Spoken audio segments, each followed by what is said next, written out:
So Cool and Associates, we're so interesting and unique, I think. What we do is we're the bridge. We're the bridge between the mainstream community and the Hispanic market. And no jargon, it's simply a connection. We have two worlds that live in Maryland and Baltimore City in particular. We have these mainstream Americans, Afro-Americans, African-Americans, Latinos, and they're not meeting, white people, and they're these two buckets. So we're the bridge. We connect you with workforce development, we connect you with training, with messaging. So we're happy to say that we connect. So the most significant event in my life would probably be 4th of July, 1984. I came to the United States and it was fireworks, I was 10, and I thought it was for me. I thought this is how America welcomed everyone.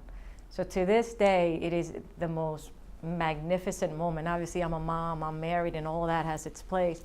But in terms of life-changing, coming to America, it's awesome. So in terms of the most exciting things, I think my entire life is exciting. Living with the name of Cool, my whole life is exciting, right? But I would say probably racing cars in Philadelphia, driving an Aston Martin through the streets of Philly, going to Necker Island, traveling the world with my family. There's not one moment. I think for us is the joy of living life. But there's moments where you're like, wow, I did that. It's pretty exciting stuff.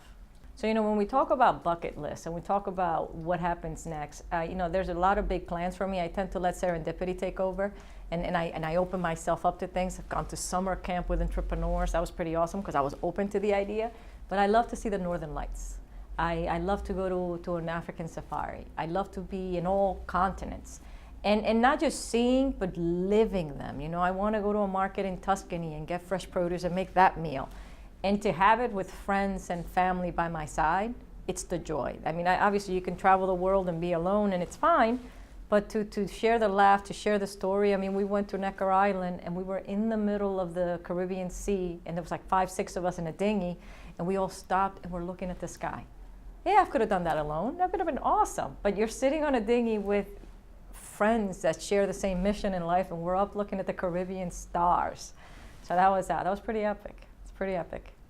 So I started my company. I was in corporate America, a business banker for 20 plus years. And being the only Hispanic in the room, I often got to do a lot of different things, and I got tapped to do a lot of different things. I launched the company because my conversations weren't leading to results. People would ask me, where do I advertise? What event should I sponsor? Who should I hire? And I kept finding that all my advice wasn't being taken. So I was doing a disservice to my friends, my colleagues, my community.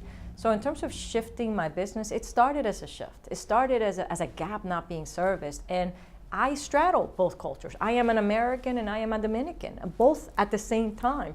And if I don't use that knowledge, if I don't use that cultural expertise, then we live in two dimensions. And my family isn't that, I am not that. So shifting my business, you're right, my business has been shifting since day one. We are shifting the way people look at communities. We're shifting the way people look at these 57 million Latinos in the United States of America. And those are documented immigrants. We're not talking undocumented. People with money, $1.5 trillion of spending power. We're opening businesses at 15 times the national average, and yet we're being ignored.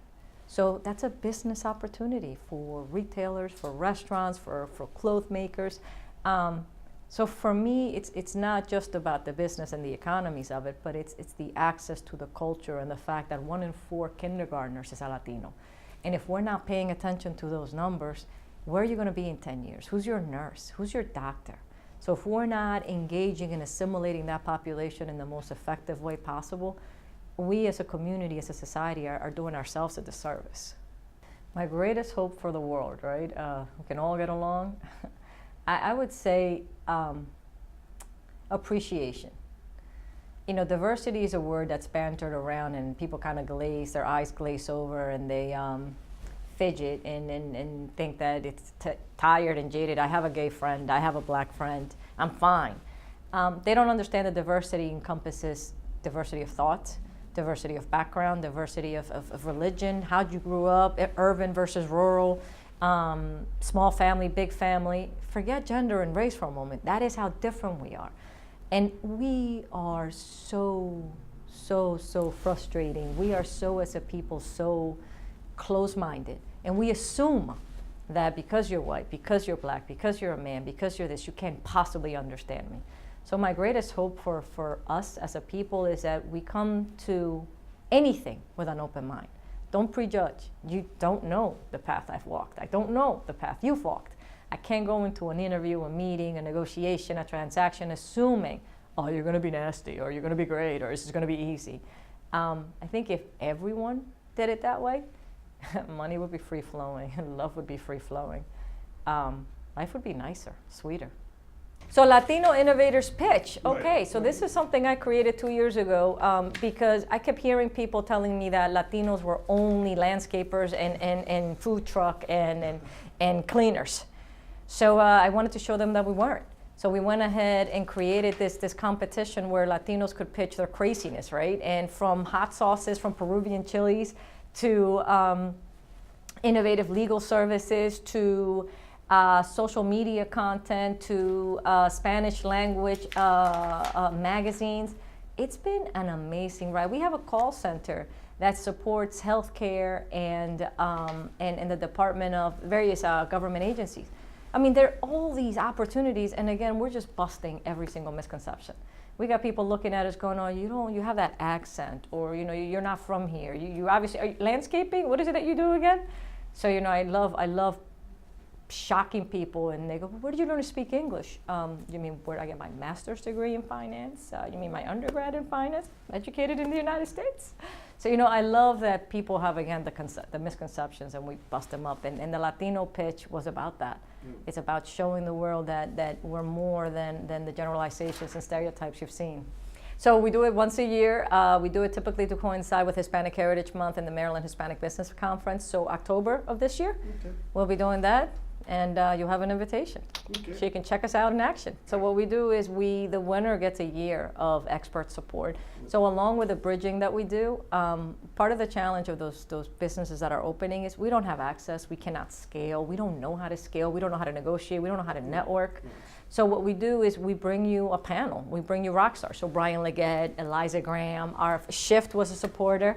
And we bring the Latino to the experts. And all of a sudden the expert is extending its own mentoring, support, guidance to the Latino business. So this year's winner is Glenda Schultz.